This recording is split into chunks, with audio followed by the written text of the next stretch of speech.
to fix YouTube Revanced extended buffering problem. So it's pretty easy. So first step, you have to go to your settings. And once you're already in your settings, you just have to find the apps option here by scrolling down.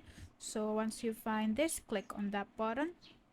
Next thing you need to do is you have to find the Revanced app. So right, it's right here. Click on that one. So to fix that problem, you just have to find the force stop option that is right below here on the bottom right corner. So click on this button right here and then click the OK option.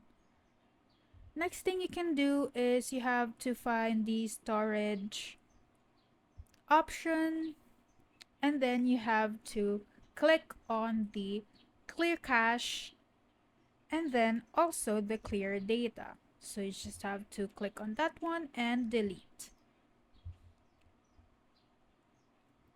After that, you have to go back to the home button and try using the app again.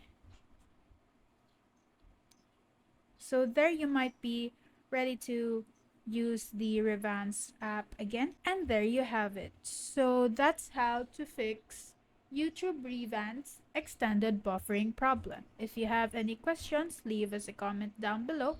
We'll see you again on the next one. Thank you.